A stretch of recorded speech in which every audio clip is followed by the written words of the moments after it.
आपको सामने से आकर चुनौती नहीं देती। ये पार्टियां अपने बहरूपिये आपके बीच में छोड़ते हैं। ये लोग अपने आप को बाबा साहब का फॉलोअर बताते हैं, आपके हकों की बात करते हैं, ये भी जय भीम का नारा लगाते हैं। परंतु साथियों, जब अपने नेता की बात आए, जब हमारे नेता की बात आए, तो ये अपने आप को ही नेता समझने लगते हैं। ये अपने आप को ही नेता समझने लगते हैं। और जब आप इनकी बातों में फैल जाओ, जब आप इनकी बातों में आने लगो, तो ये अपने आप को नेता बनाकर विपक्षी पार्टियों को समर्थन देने की बात करते हैं। साथियों, जब इस मूवमेंट में, जब इस पार्टी में अगर कोई अपने आप को नेता समझने लगे, तो समझ जाइए वो नेता नहीं, वो आपका समर्थक नहीं, वो बहुजन समाज का समर्थक नहीं, वो विपक्षी पार्टी का भेजा हुआ बहरूपिया है जो आपके बीच में घूम रहा है। साथियों, मैं ये चीज बड़े जिम्मेदारी से कहता हूं और मुझे पता है मेरे बड़े बुजुर्ग इस बात को सही से जानते हैं और पहचानते हैं और समझते हैं। मैंने सुना है कि आकाश, अगर तू ये बोलेगा तो हम तेरे साथ हैं। तो मैं ये बड़े जिम्मेदारी से बोलता हूं कि साथियों, जो बहन जी के खिलाफ है वो मान्यवर साहब के खिलाफ है, वो बाबा साहब के खिलाफ है, वो आपके बहुजन समाज के खिलाफ है, वो आपके संविधान के खिलाफ है।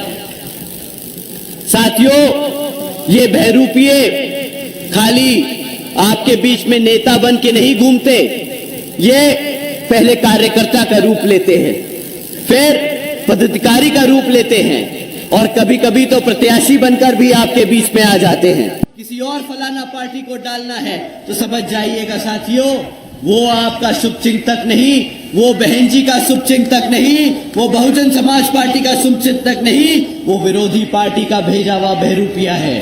तो साथियों, इस बारी अगर कोई आपको बीएसपी के अलावा किसी और को वोट डालने को बोले, तो समझ जाइएगा कि वो आपका दुश्मन आपके सामने खड़ा है। साथियों, ये दुश्मन, ये बहरूपिये किस्म किस्म की अफवाहें फैलाते हैं हमारे कैडर, हमारे लोगों के बीच में। इन्होंने पिछले कुछ सालों से एक नई अफवाह फैला रखी है कि हाथी किताबों के बोझ पे दबा है, कि हमारा हाथी किताबों के बोझ में दबा है। परंतु आज मैं आपसे इसी किताब के बारे में एक जानकारी आपके बीच में रखना चाहूंगा। साथियों, आप लोगों ने क्या इलेक्ट्रल बॉन्ड्स के बारे में सुना है? ये बहुत फैंसी सा वर्ड है, इलेक्ट्रल बॉन्ड्स अंग्रेजों से उठा के लाए हैं, परंतु इसका मूल्य ये है, ये चंदा लेने का नया तरीका इन्होंने ढूंढा। साथियों, क्या आप जानते हैं पिछले 6 सालों में 25 राजनीतिक दलों ने इस इलेक्ट्रल बॉन्ड्स यानी चंदे के द्वारा 16,500 करोड़ रुपए धरना सेठों से लिया है। 16,500 करोड़ रुपए साथियों। परंतु इन 25 राजनीतिक दलों के नामों में भाजपा का नाम है, कांग्रेस का नाम है, समाजवादी पार्टी का नाम है, परंतु एक पार्टी का नाम नहीं निकला। आप जानते हैं किसकी पार्टी का नाम उस इलेक्ट्रल बॉन्ड्स के स्कैम में नहीं निकला है? जानते हैं साथियों, मैं अपनी यहां माताएं बैठी हैं उनसे पूछना चाहूंगा, जिसका पटका आप आज डाल के आई हैं उसी पार्टी ने किसी धरना सेठ से चंदा नहीं लिया है, वो आपके चंदे पे चलती आई है।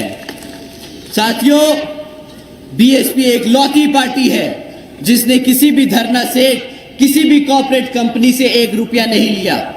बीएसपी पिछले कई सालों से विनस्पत आपने हमेशा से नहीं बल्कि पूरे देश में अपने कार्यकर्ता के धन पे इलेक्शन लड़ती आई है, लड़ रही है और आगे लड़ती रहे। तो साथियों, ये उन लोगों को जवाब देने का वक्त है जो बोलते हैं कि हाथी किताब के बोझ में दबता है, क्योंकि मैं जानता हूं कि हमारे कार्यकर्ता इस किताब के बोझ को नहीं, इस किताब को अपना कर्तव्य समझते हैं, क्योंकि वो जानते हैं कि जब वो किताब से अपनी पार्टी को जनता देते हैं तो वो बहुजन समाज को आगे बढ़ाने का काम कर रहे हैं। उनसे सवाल कीजिएगा हमारे युवा साथियों के रोजगार के बारे में।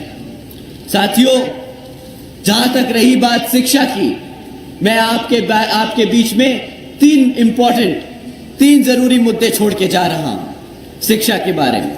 आप उनसे इस पे सवाल जरूर कीजिएगा। साथियों, क्या ये आम खबरें हैं कि पिछले कुछ सालों में पेपर लीक होना बहुत आम हो चुका है?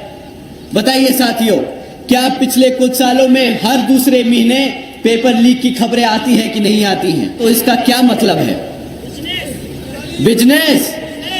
सही कहा, ये गुजरातियों का बिजनेस चल रहा है।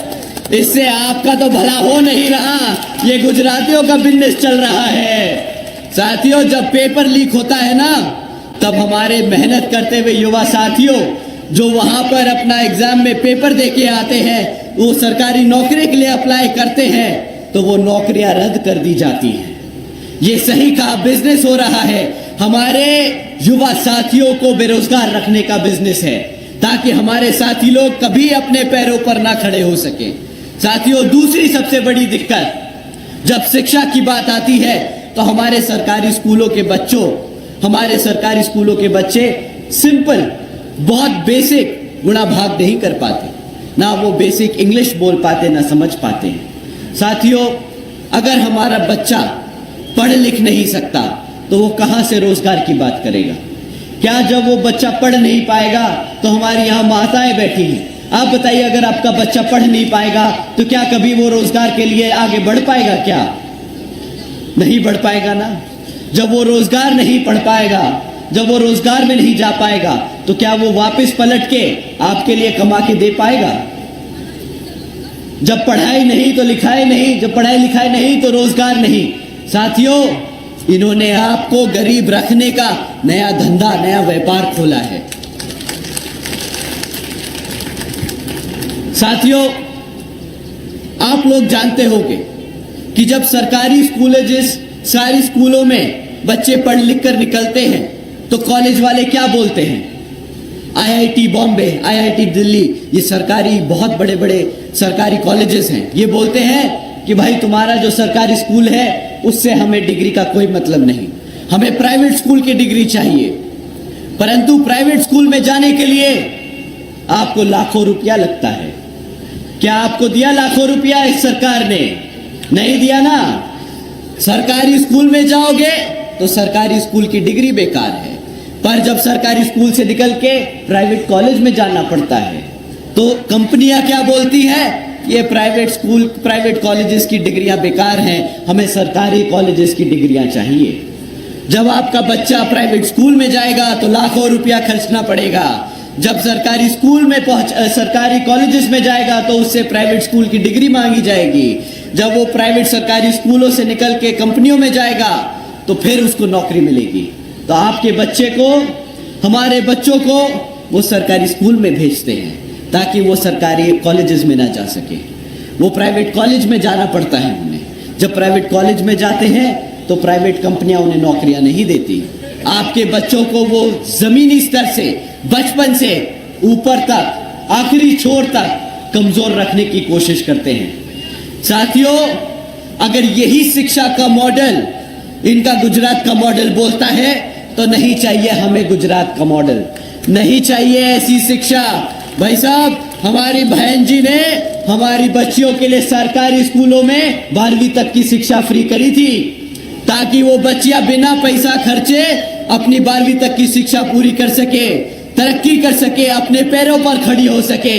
ये है बहन जी का गवर्नेंस मॉडल। हमें नहीं चाहिए गुजरात का बेकार सा फर्जी मॉडल। साथियों, दूसरी तरफ ये बोलते हैं डिजिटल इंडिया। डिजिटल इंडिया के नाम पर आज भी 65% सरकारी स्कूलों में कंप्यूटर्स नहीं है। अगर हमारे बच्चे को कंप्यूटर की नॉलेज नहीं होगी तो कहां से वो डिजिटल इंडिया में हिस्सा लेगा?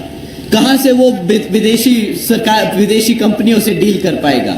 उसे जब बेसिक नॉलेज नहीं होगी कंप्यूटर्स की तो कैसे आगे बढ़ेगा? साथियों, ये सिर्फ योजनाओं के नाम चलाना जानते हैं। ये लोगों सरकार नहीं चला रहे, ये लोग बीजेपी भारतीय जनता पार्टी नहीं है, ये भारतीय जनता मार्केटिंग एजेंसी बन के रह गई है। इसका काम सिर्फ नई नई योजनाएं निकालना रह गया है। कभी कभी डिजिटल इंडिया निकालेंगी, कभी मेक इन इंडिया निकालेंगी, कभी पता नहीं फलाना ढिमकाना निकालेंगी। जब इनके योजनाओं के नाम खत्म हो जाते हैं तो उसके सामने जैसे मूवियों के टाइटल नहीं आते, छोटे मियाँ बड़े मियाँ 2.0, ऐसी इनकी टाइटल आते हैं जो नहीं खर्चते। इनका योजना का बजट अगर 100 रुपए है तो 90 रुपए उसे मार्केटिंग में खर्चेंगे और 10 रुपए योजना में लगाएंगे। तो कहां से बढ़ेगा ये भारत? साथियों, अब बात करते हैं रोजगार की। आप समझ गए ना शिक्षा के बारे में इनसे क्या सवाल करना है? समझ गए ना? समझ गए? बताइए साथियों, हाथ उठा के बताइए कि समझ गए। तो इस बारी जब वोट मांगने आए तो इन्हें शिक्षा पे जरा पूछना कि भाई साहब, हमारे बच्चे जब पढ़ेंगे नहीं तो बढ़ेंगे कैसे? अब बात करते हैं रोजगार की। साथियों, पिछले 10 सालों में भाजपा की सरकार के चलते हुए ये भारत इतना आगे बढ़ चुका है कि आज हमारे यहां 3 में से 1 युवा साथी जो ग्रेजुएट है वो बेरोजगार घूम रहा है। साथियों, आज भारत सरकार में 10 लाख से ज्यादा बैकलॉग की नौकरियां खाली पड़ी हैं। अगर 10 लाख नौकरियां खाली पड़ी हैं तो क्यों ये नौकरियां नहीं भरी जा रही? ये सवाल करने का समय आ गया। पिछले 10 साल में तुमने 10 लाख नौकरियां खाली कर दी और वादा किया था कि हर साल 2 करोड़ नौकरियां देंगे। भैया 2 करोड़ नौकरी का तो आता पता नहीं, हमारा बैंक बैलेंस नेगेटिव जरूर कर दिया है। हाँ, नौकरियां खाली कर दी है। आजकल पता है किस तरह की खबरें आती हैं साथियों? आजकल न्यूज़पेपरों में खबरें छपती हैं कि 90,000 से ज्यादा पीएचडी स्कॉलर्स ने, इंजीनियर्स ने, ग्रेजुएट्स ने क्लास 4 की नौकरी के लिए अप्लाई की। अगर इतने पढ़े लिखे बच्चे क्लास 4 की नौकरी के लिए अप्लाई कर रहे हैं तो आप सब जानते ही होंगे कि बच्चे जो क्लास 4 के लिए क्वालिफाई करते हैं उनको तो बेचारे पकोड़ा तल के ही अपना काम चलाना पड़ेगा। साथियों, जब रोजगार नहीं बचेगा, जब शिक्षा नहीं बचेगी तो ये जनता का ध्यान कैसे भटकाएंगे? इन्होंने नए तरीका निकाला है फ्री में राशन देने का। ये इन्होंने अफीम चटाया था, दिल्ली की सरकार ने फ्री में मुफ्त में राशन देंगे, मुफ्त में बिजली देंगे। फिर ये अफीम उठा के भारत की सरकार, भाजपा की सरकार ने ले लिया। अब ये हमारी जनता को मुफ्त में राशन देने की बात करते हैं। परंतु साथियों, ये मुफ्त का राशन बहुत महंगा पड़ रहा है, हमारे टैक्स पेयर्स को बहुत महंगा पड़ रहा है, हमारे युवा साथियों को बहुत महंगा पड़ रहा है, हमारे सभी बड़े बुजुर्गों को बहुत महंगा पड़ रहा है। आप जानते हैं ये मुफ्त राशन देने की स्कीम हम पर कितना बोझ डाल रही है? साथियों, इस मुफ्त में राशन देने की स्कीम की कीमत 2 लाख करोड़ रुपए है, जो आपके मेहनत के कमाए हुए पैसों से ये बांटा जाएगा। आज ये लोग ठोक कर वादा करते हैं मंचों से खड़े होकर कि भारत की 80 करोड़ जनता को ये मुफ्त में राशन देने का काम कर रहे हैं। ये 80 करोड़ जनता को गरीबी रेखा से नीचे धकेल चुके हैं और दूसरी तरफ बात करते हैं कि भाई भारत $5 ट्रिलियन की इकोनॉमी बन रहा है। यहाँ पे बैठे सभी साथी जानते हैं कि इस देश में सिर्फ 2 धरना सेठों ने तरक्की करी है पिछले 10 सालों में। हमारे 80 करोड़ की जनता आज भी गरीब है, आज भी उसे मुफ्त में राशन की स्कीम चलानी पड़ रही है। साथियों, इस मुफ्त में राशन की स्कीम आपको व्यक्तिगत रूप पे कितनी महंगी पड़ती है आप जानते हैं? यहां पर बैठे साथी लोगों में से जरूर कुछ लोगों को वो मुफ्त में राशन मिला होगा, परंतु मैं आपसे पूछता हूं, उस मुफ्त में राशन जो आपको मिलता है वो महीने का कितना मिलता हो?